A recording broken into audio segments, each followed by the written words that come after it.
One of the best instruments for a mechanically minded person to have is a banjo. Because if you've got a guitar, you can't do much with it. It's made out of wood. It's basically a wooden box. Same with a fiddle. Same with a mandolin.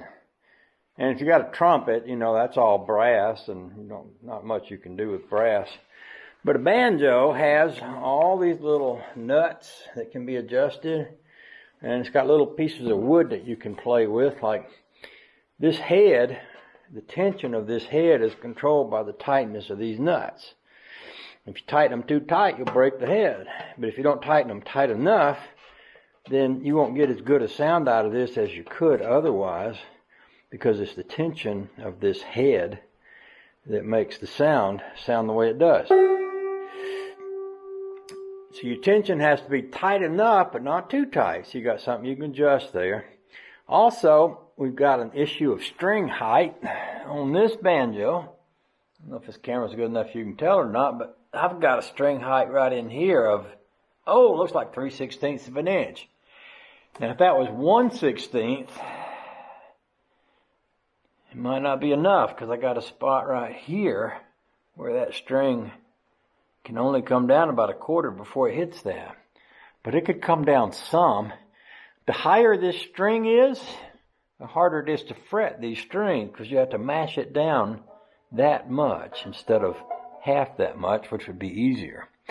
So there's two things that needs to happen for me to make this banjo better. One is to tighten these, which will tighten this head and make it sound better, but it's also going to raise this bridge slightly, because if you can tell, there's a little bit of a dip in this.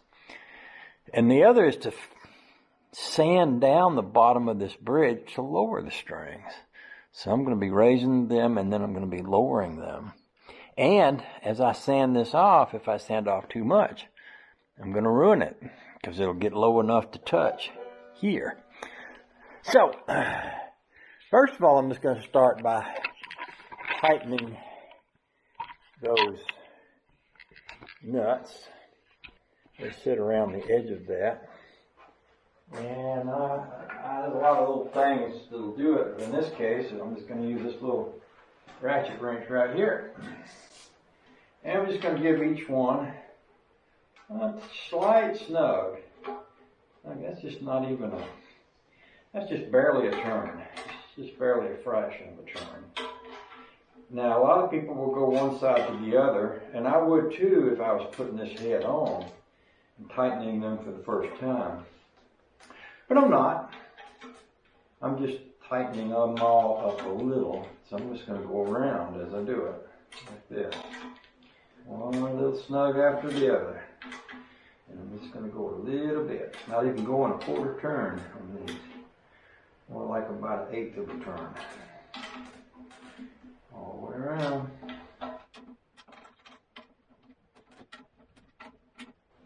Some of these are quite loose.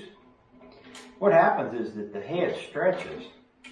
As the head stretches, it loosen up, because it's the tension of the head that controls how tight or how loose these are.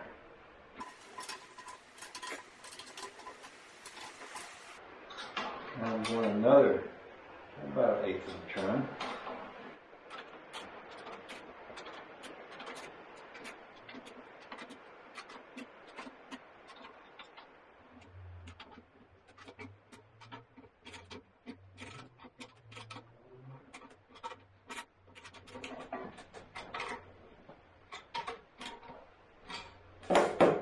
I just want to hear what she sounds like after that much tightening.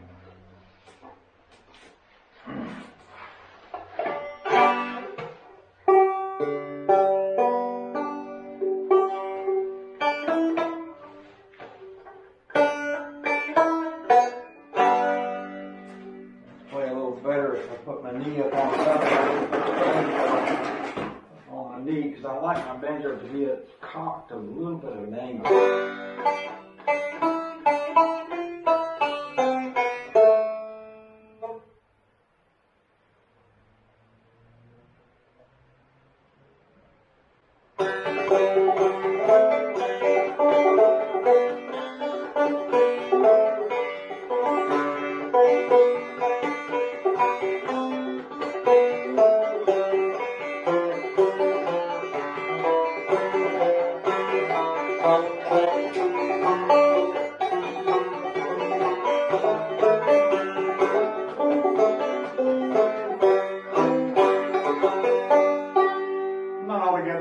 the sound of that, but I might have to spend some time messing with it before I am. Now I'm gonna go around one more time and get them all. The last little eighth of a turn. This is going to be the last one, I think. Now, some of these were a little looser than the others. I might turn some a little more, but I am very much feeling how tight they feel to me when I make these turns. That one got about a quarter.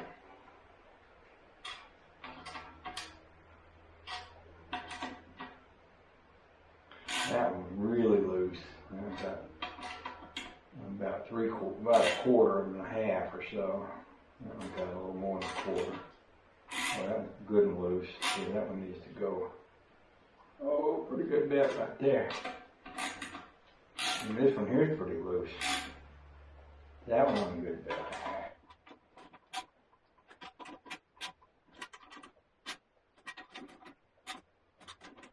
It's actually pretty dirty banjo. It probably wouldn't hurt for me to fire up the air compressor and blow the dirt out of the back of it.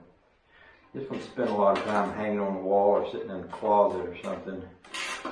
It's not one that I play an awful lot.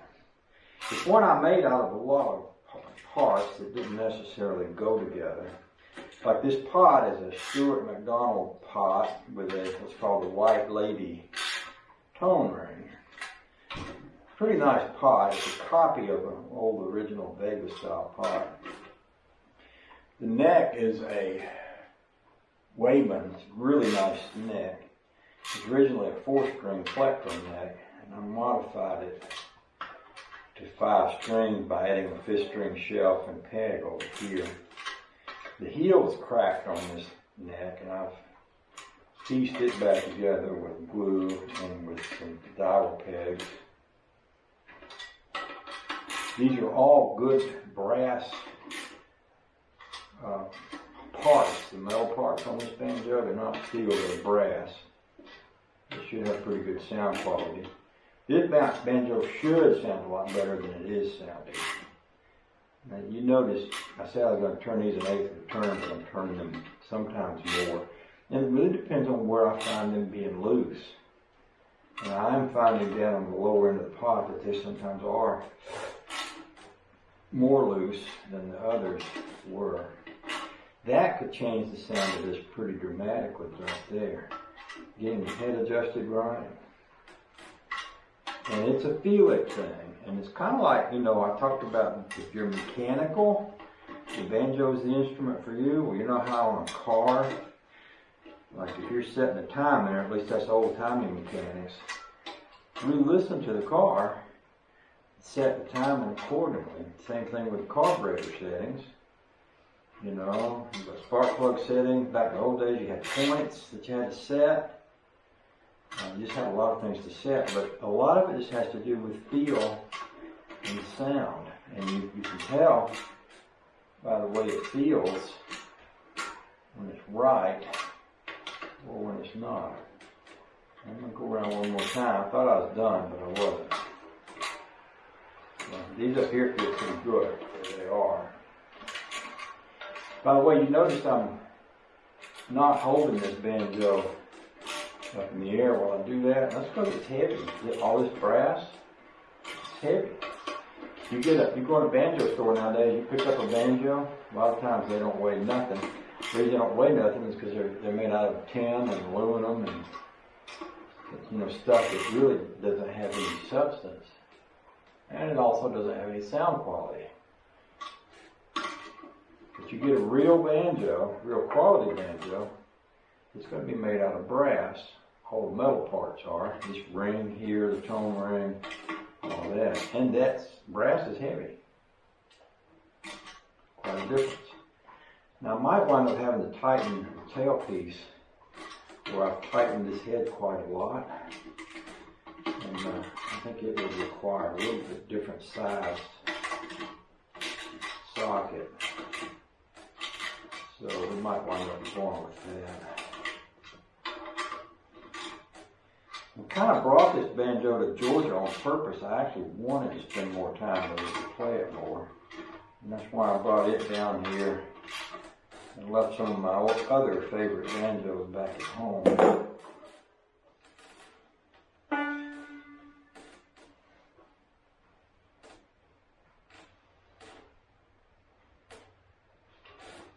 Let's play that a little, see what it sounds like after all that adjusting.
I like it to have a deeper sound, but I'm not sure if I know how to make it a deeper sound. To me, it's got a crispy sound, but it's not quite as deep as I wish it was. And I think to get deeper, I'd have to have more brass in the pot. But I'm not even going to approach that today. But what I will do is I think I'll go ahead and sand this tailpiece down. Let's talk a little bit about that. Now, this tailpiece is basically a piece of wood with notches in it. And if I was to pull it out of there, I would strip these notches and ruin it. So generally what I do is I take something like a big fat pencil, sort of turn it sideways underneath that to lift the strings up off of that. And then I can ease them out from under. And what I'm literally going to do is take a piece of sandpaper and I'm going to sand that down. So what I'll do is I'll take a pencil.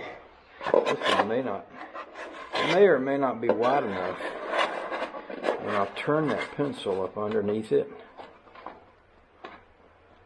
like this in order to lift those strings up. And then I'm going to carefully lift each string up and off of there. So I'm going to come up under the strings and pick it up. That's the first string, second string. I'm going to go to the fifth string, lift it up, and then the third string. And now all the strings are sitting on there, but they're not necessarily in the groove.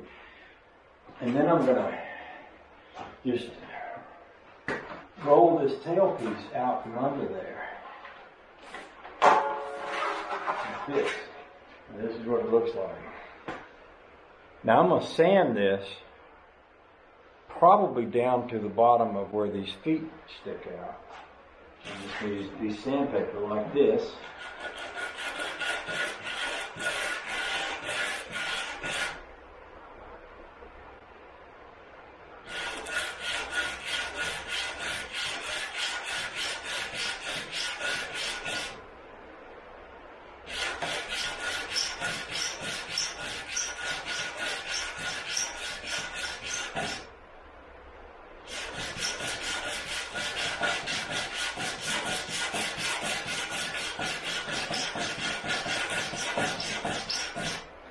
Sometimes when I'm home, I'll do this on a table sander. Let's see.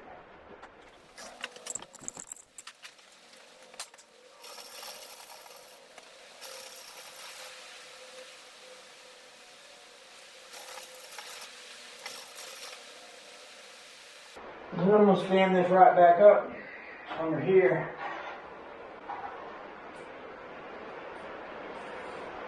I generally center the third string notch in place. Let's put that back in. I can lift these back over. Move this string out to one side, the first string out to the other side. And then do two in the middle, same way.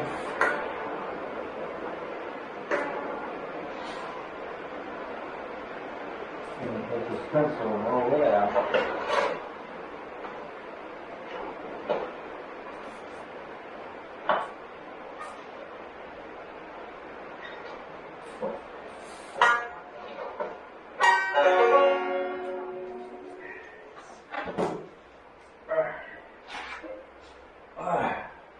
I'm going to need some tuning after having me do that.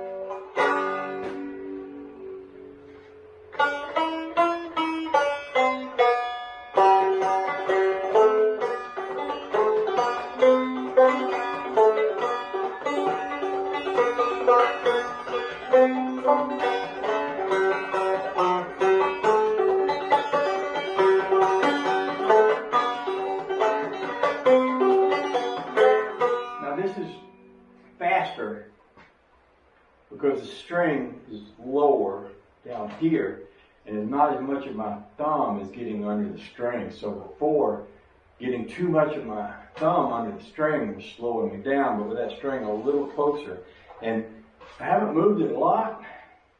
I've moved it enough to tell a difference here. I'm not so sure.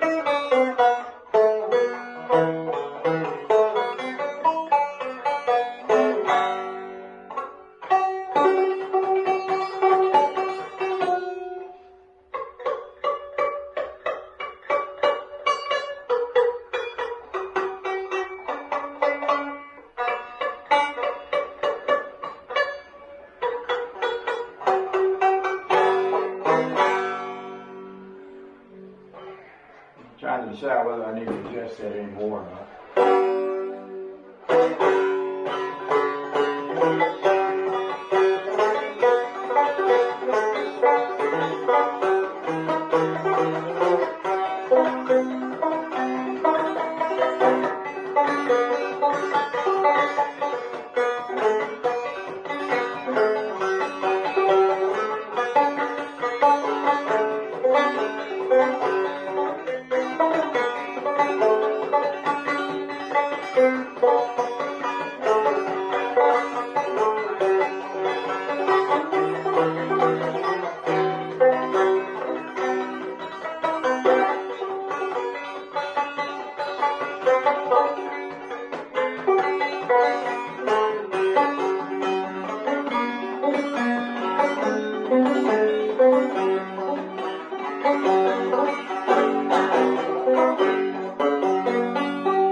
Sound better if I drilled holes in this pot, because I feel like a lot of the sound is coming into my body and not escaping. I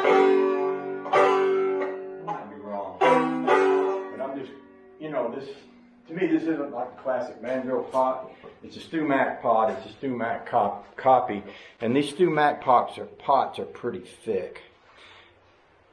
And it would be almost sacrilegious to do so, but if I took a drill and drilled a hole between each one of these, I bet it'd sound better. I don't think it would get deeper, but I think it might have a better sound if I did that.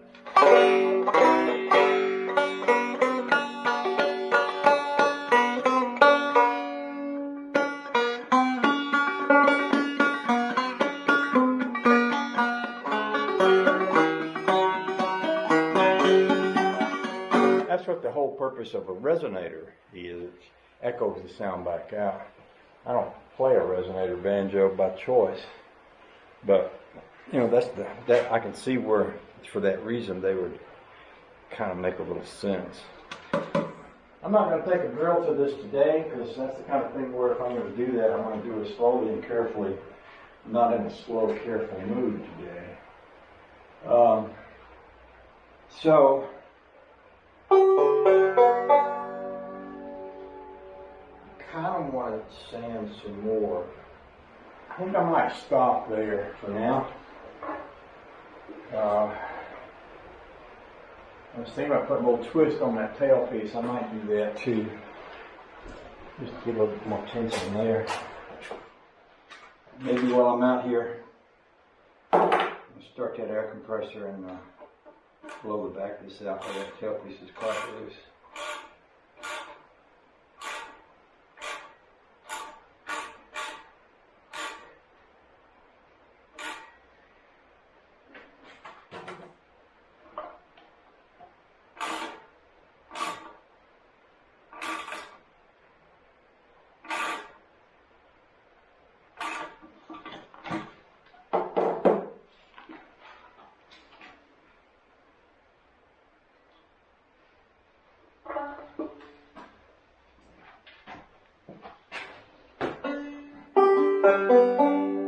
That actually helped the sound, I believe. I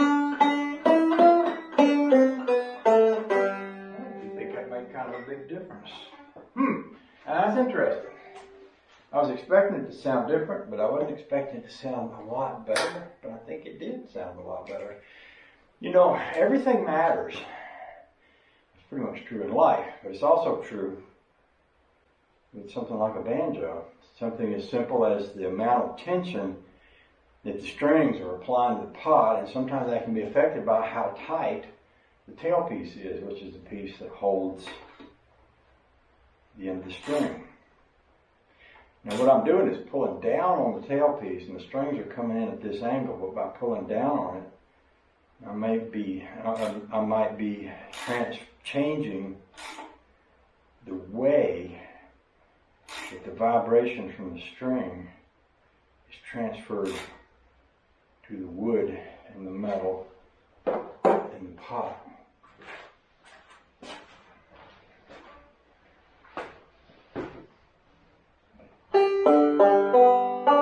And that's a lot better. I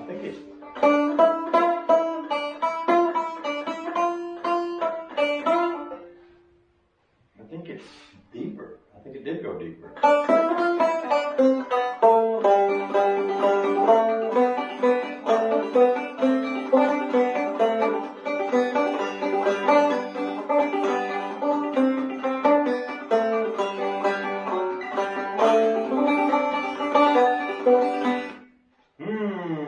Now I don't want to stop. Now I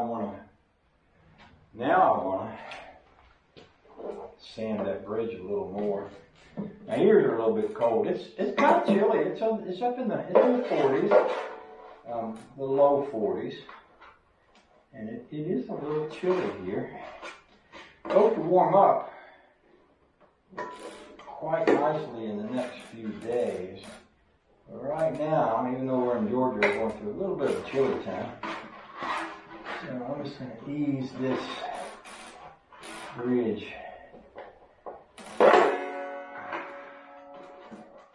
My pencil fell over and I didn't like the way that put pressure on my bridge, but it's already done now, so I don't think I heard anything with that.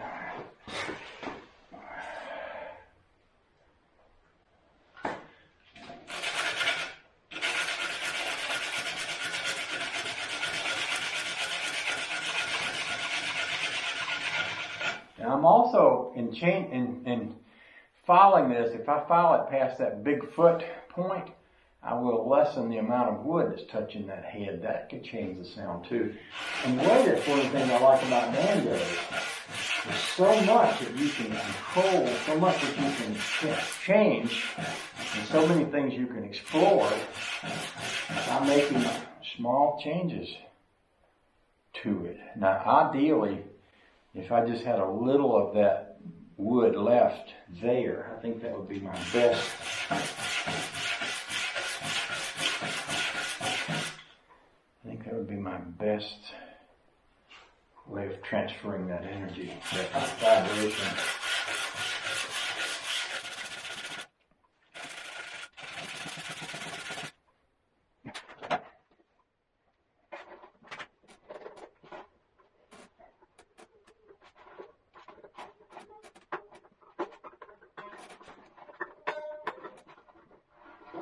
Also, the angle of this bridge matters because the string passes over the bridge like this. It vibrates. If the vibration of the string can vibrate on part of the bridge, you'll hear that. But if you tilt it back so that it goes right over one of the sharp edges, that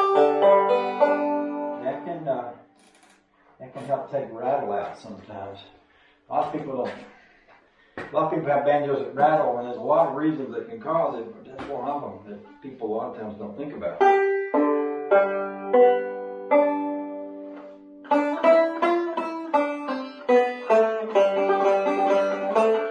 think this sounded a lot better. Let me get something better to put my foot up on. Get a little bit more of this banjo up on my leg. Like this here. There you go. Since I try to keep my sleeves from getting up against the strings here, that can deaden them too.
Let me give that tail piece one more feel.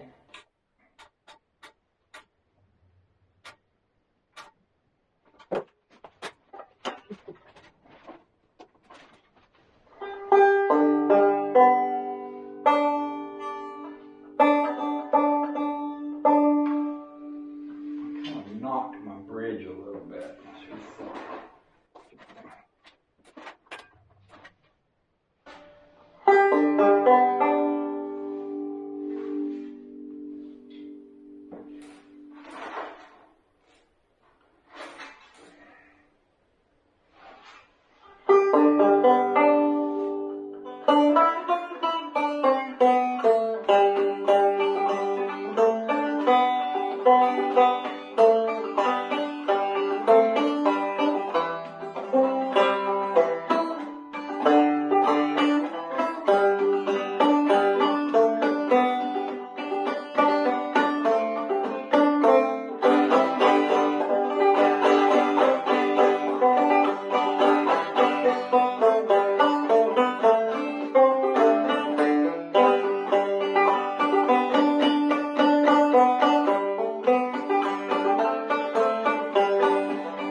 Banjo that I made. A lot of people will play them up in the scoop because it changes the sound. I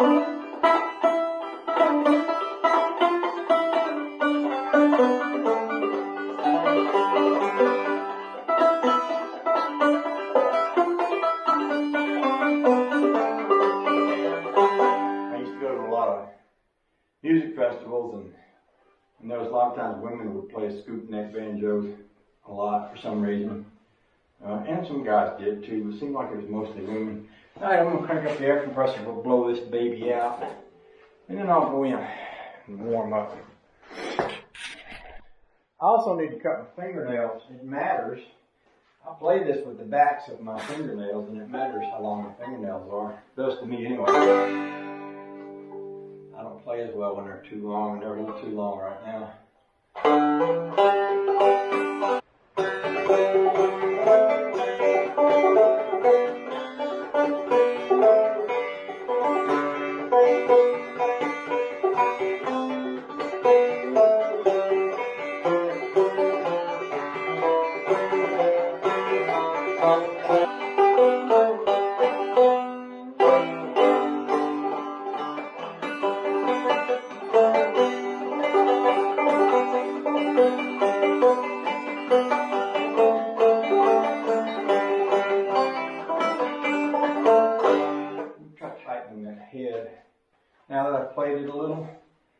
I'll go around and snug the head again. Because the vibrations can have an effect on how the head's sitting on the pot.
Thanks for hanging out with me. I'm going to house warm up a little bit, and then we'll make another video or two. Have a nice day. See ya.